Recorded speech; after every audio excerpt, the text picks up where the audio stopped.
नमस्कार, मी मोरेश्वर. हाय Maharashtra YouTube news चॅनलमध्ये आपलं स्वागत आहे. राष्ट्रवादी काँग्रेस शरद पवार गट, राष्ट्रवादी काँग्रेसचे अध्यक्ष शरद पवार यांची प्रकृती अचानक बिघडली आहे.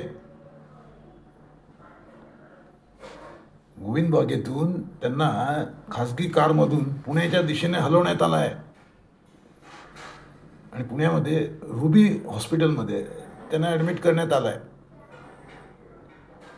खासदार सुप्रिया सुळे, त्यांच्या कन्या आणि पती सदानंद सुळे हे त्यांच्यासोबत आहेत.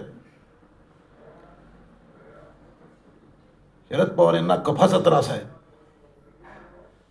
कफाचा त्रास होत आहे, त्यामुळे श्वास घेण्यातही प्रॉब्लेम्स येत आहेत. त्यामुळे शरद पवार यांना तातडीने बारामतीतल्या गोविंद बाग या त्यांच्या निवासस्थानाहून तातडीने पुण्याच्या हॉस्पिटलमध्ये हलवण्यात आलं आहे. शरद पवार 85 वर्षांचे आहेत. या वयातही त्यांनी आपली तब्येत बऱ्यापैकी चांगली राखली होती, पण आता कफाचा त्रास वाढला आहे आणि त्यांच्या गळ्यामध्ये इन्फेक्शन झाल्याचं सांगितलं जात आहे. आता डॉक्टर त्यांच्यावर उपचार करतील,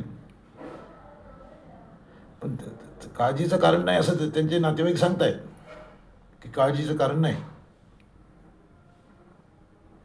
परंतु ऐन जिल्हा परिषद निवडणुकीच्या धामधुमीत शरद पवारांच्या तब्येतीत प्रॉब्लेम झाल्यामुळे त्यांचे कार्यकर्ते काळजीत पडले आहेत. शरद पवार या वयातही सक्रिय आहेत,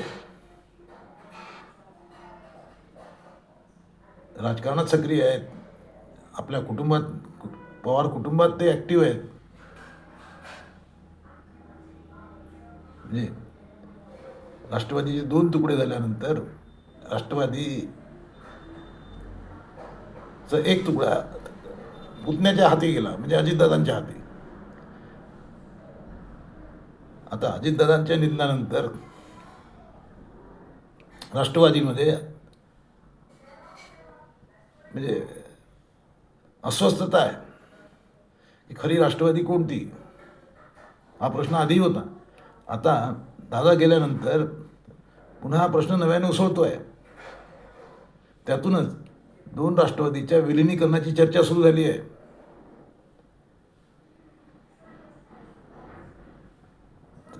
या चर्चा जोरात असताना आणि आज जिल्हा परिषद निवडणुकांचा निकाल आहे. पुण्यामध्ये काय होणार? पुणे जिल्हा हा शरद पवारांचा गड. पुण्याचे निकाल कसे लागतात त्याकडे साऱ्यांच्या नजरा असताना शरद पवारांच्या तब्येतीची बातमी आली आहे.